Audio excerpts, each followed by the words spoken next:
Feeling স্টেশনে জ্বালানি সরবরাহের সবশেষ জানাতে রাজধানীর আসাদ গেট এলাকায় আছেন রিপোর্টার সাইফুল ইসলাম, খুলনায় তানজিম আহমেদ এবং চট্টগ্রামে আছেন ফেরদৌস লিপি। আমরা সরাসরি প্রথমে যাব সাইফুলের কাছে। সাইফুল, বেলা যত গড়াচ্ছে রাজধানীতে বিভিন্ন পাম্পে যে পাম্পগুলোতে তেলের সরবরাহ রয়েছে সেগুলোতে সিরিয়াল আরও বাড়ছে গাড়ির। আমরা যদি এখনকার যে আসাদ গেটের এই পাম্পের চিত্র দেখাই, আমরা সকাল থেকে দেখেছি যে বিভিন্ন পাম্পে, এই পাম্পের কথা কিছুক্ষণ পরে বলি, কিন্তু এর আগে রাজধানীতে বাংলা মোটর, রমনা থেকে শুরু করে গাবতলী পর্যন্ত আমরা গিয়েছি, বেশ কিছু পাম্প বন্ধ পেয়েছি। আবার দেখেছি যে পাম্পগুলোতে তেল দিচ্ছে দীর্ঘ সিরিয়াল, কেউ ঘন্টার পর ঘন্টা এই যে সিরিয়ালে পড়ে তাদের যে কর্মঘণ্টা সেটি কিন্তু ব্যয় করেছেন। তবে এক্ষেত্রে আমরা যদি এখনকার এই যে দীর্ঘ সিরিয়ালটা একটু দেখাই, যে রাজধানীর আসাদ গেটের পাম্পে দীর্ঘ লাইন দেখা যাচ্ছে, এক পাশে গাড়ির পাশেই কিন্তু হোন্ডা। অনেকে দেখেছি আমরা তেল শেষ হওয়ার পরে পাম্প পর্যন্ত এসেছেন, নিজের গাড়ি ধাক্কা দিয়ে নিয়ে এসেছেন। তবে এর মধ্য দিয়ে আরও বলতে পারি যে এখানকার যে আগত চালকরা তারা বলছেন যে এই যে দীর্ঘ সময় ধরে তারা লাইনে বা সিরিয়ালে থেকে অল্প কিছু পরিমাণে তেল পাচ্ছে, সেই তেলটা কতটুকু তাদের কাজে ব্যয় হবে সেটা একটা বড় প্রশ্ন তাদের থাকছে। তবে এর পাশাপাশি আবার অনেকে বলছেন যে বারবার এসে কেউ এই তেল নিয়ে যেন মজুত না করে, সেদিকেও কিন্তু আসলে নজরদারি রাখতে হবে। কেননা রাজধানীর এক পাম্পে থেকে আরেক পাম্পে যখন গিয়ে আমরা দেখতে পারি যে বেশ কিছু মানুষই কিন্তু একের অধিক নেওয়ার চেষ্টা করছে। তবে অন্যদিক থেকে এই যে পাম্প মালিক সমিতির সাথে আমরা কিছুক্ষণ আগে কথা বলেছি, তারা বলছেন যে এই যে ক্রেতাদের যে বাইং প্যানিক, এর কারণেই কিন্তু আসলে সরবরাহে ঘাটতি হয়েছে বলছে তারা দাবি, কিন্তু ক্রেতারা তা মানতে রাজি নন। তারা বলছেন যে পাম্প মালিকরা হচ্ছে মজুত করেছে, যার কারণে হচ্ছে দেশের এই যে জ্বালানি তেল, পেট্রোল, অকটেল, ডিজেল, এইগুলো কিন্তু সংকট আরও তীব্র হয়েছে। তবে এক্ষেত্রে আমরা যদি বলি, এখানকার যে বাইকাররা আছেন তারা বলছেন যে এক্ষেত্রে বাইকার যারা আছে তারা বলছেন যে এই যে দীর্ঘ সময় ধরে ঘন্টার পর ঘন্টা লাইনে দাঁড়িয়ে থেকে অল্প পরিমাণ তেল পাচ্ছেন, সেটি কিন্তু কী পরিমাণ কাজে লাগবে সেটিও কিন্তু প্রশ্ন তাদের রয়েছে। তবে এক্ষেত্রে বলা যায় যে তেলের পরিমাণ বা চাহিদা যে সরবরাহ যে ঘাটতি রয়েছে সেটা যেন স্বাভাবিক হয়, এই দাবি তাদের। রাজধানীর বাইরে খুলনা আমাদের আরেক সহকর্মী আছেন তানজিম, জানবো ওখানকার তেল সরবরাহের পরিস্থিতি।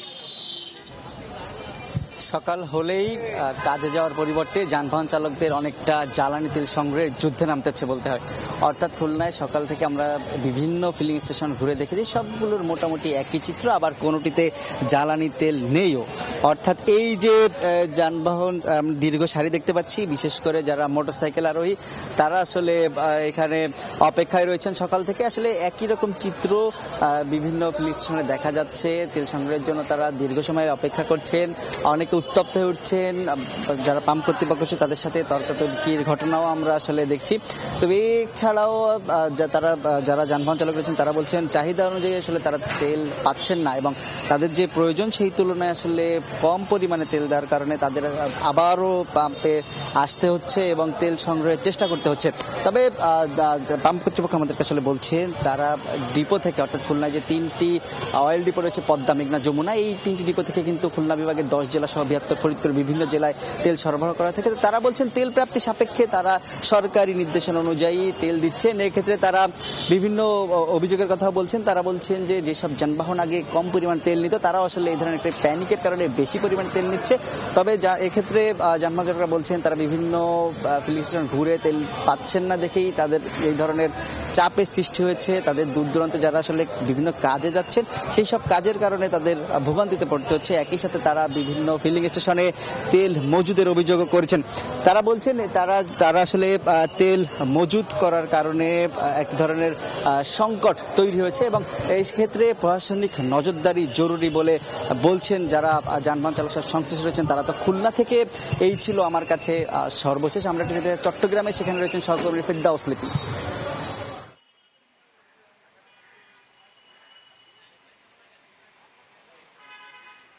চট্টগ্রামেও কিন্তু ভর দুপুরে গ্রাহকদের লম্বা সারি পেট্রোল পাম্পগুলোতে, এবং এই পরিস্থিতি আমরা সকাল থেকে দেখেছি। এবং যেসব পাম্প জ্বালানি তেল পাওয়া যাচ্ছে সেসব পাম্পে কিন্তু এক একজন গ্রাহক 6-7 ঘন্টা পর্যন্ত তেলের জন্য অপেক্ষা করছেন। এবং এই মুহূর্তে আমরা যে পাম্পে আছি কিউসি পাম্প, এবং সকাল থেকে গ্রাহকরা বলছেন এই যে তেল নেওয়ার দীর্ঘ সারি এটা প্রায় কয়েক কিলোমিটার পর্যন্ত চলে গেছে। এবং নগরীর অধিকাংশ পাম্পে কিন্তু কোনো ধরনের তেল পাওয়া যাচ্ছে না। যেসব পাম্পে তেল পাওয়া যাচ্ছে সেখানে কিন্তু গ্রাহকরা দূর দূরান্ত থেকে ছুটে আসছেন তেল পাওয়ার আশায়। এবং এই সংকটটা আজকে আরও তীব্র হয়েছে। আপনারা জানেন দীর্ঘ বন্ধ থাকার পর আজকে থেকে বিভিন্ন শিক্ষা প্রতিষ্ঠান খুলতে শুরু করেছে।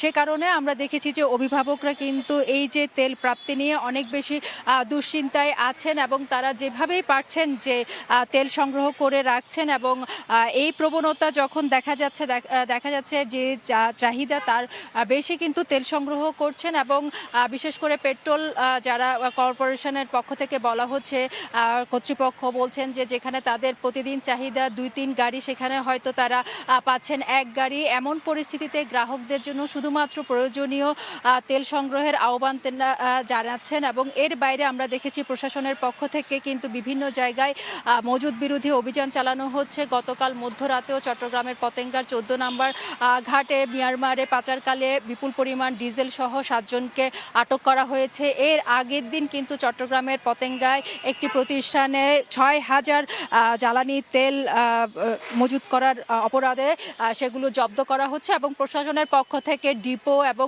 যে পেট্রোল পাম্পগুলো আছে সেগুলো নজরদারিতে রাখছেন। তো এই ছিল আমার কাছে চট্টগ্রাম থেকে এখনো পর্যন্ত সর্বশেষ জ্বালানি তেলের।